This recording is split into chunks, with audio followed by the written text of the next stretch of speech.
Welcome to Indian fight junkie में आप सभी का स्वागत है। हम बात करने जा रहे हैं UFC 309 की और UFC 309 की फाइट पॉल क्रेग वर्सेस बो निकल के बारे में।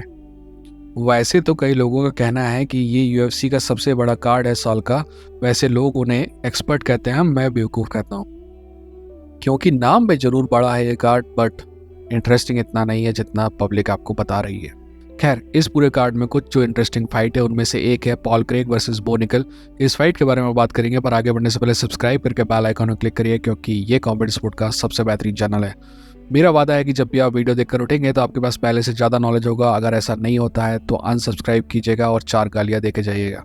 इससे पहले कि हम इस फाइट के बारे में बात करें, हमें इस बारे में भी बात करना पड़ेगा कि आखिर ये फाइट हो क्यों रही है। देखिए, बात बहुत सिंपल सी है। UFC को बो निकल में भविष्य का सितारा नजर आता है और पिछली फाइट के बाद इस स्टार की चमक थोड़ी कम हो गई थी, तो इस स्टार को एक बार फिर से चमकीला बनाने के लिए बो निकल को सामने लाया गया है। पॉल क्रेग को पॉलिश की तरह इस्तेमाल किया जाएगा बो निकल का सितारा चमकाने के लिए।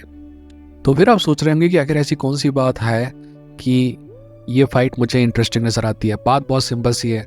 वैसे हम देखें तो लगता है कि सारे के सारे चांसेस बो निकल के जीतने के ही हैं, पर इससे पहले कई लोग हुए हैं जिन्होंने पॉल क्रेग को अंडरएस्टिमेट किया, और पॉल क्रेग की आदत है पार्टी को बिगाड़ने की। तो देखते हैं कि क्या पॉल क्रेग इस फाइट में वैसा कर पाएगा। वहीं दूसरी तरफ पॉल क्रेग की अगर बात करें तो पॉल क्रेग अपने कैरियर के बहुत ख़राब दौर से गुजर रहा है, और ये फाइट पॉल क्रेग के लिए स्टाइलिश नाइटमेयर है। बहुत ही मुश्किल है पॉल क्रेग के लिए जीतना इस फाइट को। इससे पहले कि हम फाइट के बारे में बात करें, मैं अपना बायस आपके सामने बता देता हूँ। I really like Paul Craig and I really don't like बो निकल दैट मच। चलिए फिर इस फाइट के बारे में बात कर लेते हैं। जहाँ तक बो निकल की बात है, बो निकल का स्टैंड अप कुछ ज़्यादा अच्छा नहीं है, पर शर्म की बात तो ये है कि बो निकल से भी ख़राब स्टैंड अप अगर किसी का है तो उसका नाम है पॉल क्रेग।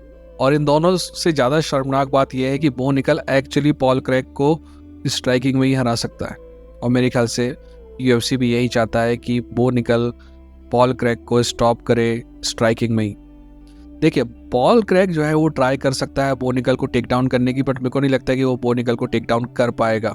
और अगर वो बो निकल को टेक डाउन नहीं कर पाता है तो ये गेम सेट और मैच है पॉल क्रेग के लिए। बहुत मुश्किल फाइट है पॉल क्रेग के लिए। चलिए एक सेकंड के लिए हम ये अज्यूम कर लेते हैं कि पॉल क्रेग जैसे तैसे बो निकल को टेक डाउन कर लेगा। अगर टेक डाउन कर लिया तो फिर क्या? बो निकल ग्राउंड में इतना अच्छा है कि बिना पॉल क्रेग के डेंजरस गार्ड के अंदर जाए हुए वो पॉल क्रेग को काफ़ी नुकसान पहुंचा सकता है, और अगर ऐसा करने में वो कामयाब होता है तो भगवान ही पॉल क्रेग को बचा सकता है। तो क्या मैं ये कहना चाह रहा हूँ कि 0% चांस है पॉल क्रेग के?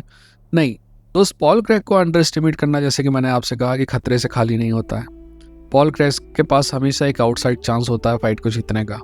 जहाँ तक प्रेडिक्शन की बात है तो आप सभी को पता है कि मेरा बायस पॉल क्रेग की प्रति है, तो दिल तो चाहता है कि पॉल क्रेग जीते, दिमाग कहता है कि बो निकल ही जीतेगा। पैसा होता तो मैं अपनी जेब में रखता, क्योंकि बो निकल पे पैसा लगाने का मन है नहीं। आप बताइए, आपको क्या लगता है? अपना ख्याल रखिए, अपनों का ख्याल रखिए। ये था इंडियन फाइट जंकी। लड़ेंगे, जीतेंगे। ठीक है।